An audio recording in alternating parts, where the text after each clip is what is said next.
when we're discussing Krishna's lila, either discussing tattva or lila, acharyas have everyone, all of philosophy, all of life, all of philosophy. It's subjective.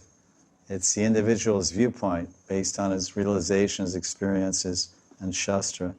So those viewpoints of the scholars and Rasik Jans, their viewpoints always fall within the parameters of Siddhanta and with Ras.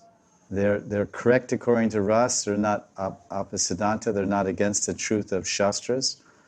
And this is possible, what they're saying. It's conceivable. It can happen that way. So that's not against Siddhanta. And then it's not rasabhas. It's not overlapping or mixture, wrong combining or mixture of mellows. So these are nuances, embellishments, different ways to see the same thing, and which you intimated at the end of your question. You answered your own question, which is what I'm repeating, is that Vishwanath is seeing that Radharani is sending Krishna away, not on one level, because she, on the secondary level, why Radharani sends Krishna out of the kunj after she's enjoying with him immensely, and he's being satisfied completely. She sends, oh, my other Sakhis must be missing Krishna. They want to serve him. They want to please him. So then, out of her love for them and her compassion for them, she sends Krishna. And that's generally what you see in the Srimad Bhagavatam or other, even Govinda Lilamrita, other scriptures, and acharyas like Krishna's Kaviraj, etc. They explain it like that. Now, Vishwanath, in his commentary in Ujjwala Nilamani, we just heard chapter 4, verse whatever it was, 24, 5, whatever.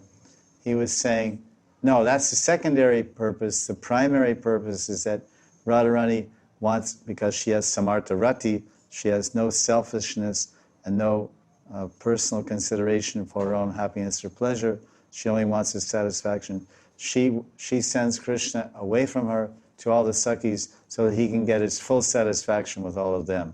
But all our other acharyas say that when Radharani does that, and Krishna goes and samples all those other flower-like gopis and drinks the nectar of their flower-like faces, you know, the dewy flower face, and the gulab flower face, and the kadamba flower face, and the mogra flower face, and the jasmine flower face.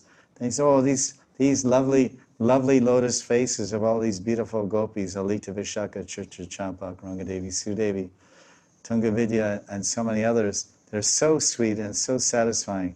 But actually, after I've gone to them all on Radharani's request, I am very satisfied, but I'm going back to that lotus. So Radharani is a Prem Padma Bandhu. She is a Prem Sahasra Padma. There may be so many lotuses and so many flowers, but there's only one lotus. It's known as Sahasra Padma. It has 1,000 petals and 1,000 petals and 1,000 more petals.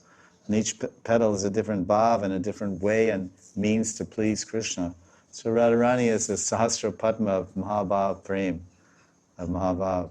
So Krishna, he goes, yes, I'm very satisfied. I came back. So if he's so satisfied, why did he just, okay, I have my full. You go to the ice cream parlor, eat 2 kilos, and you can't eat more, you go home. You go sleep. You don't keep eating till you die.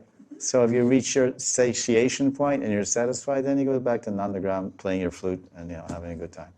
But no, he came back for more. He came back for more. Who did he come back to? From where he left. He came back to Radharani. So I guess that's the answer is Krishna. This is Vishnu is saying that.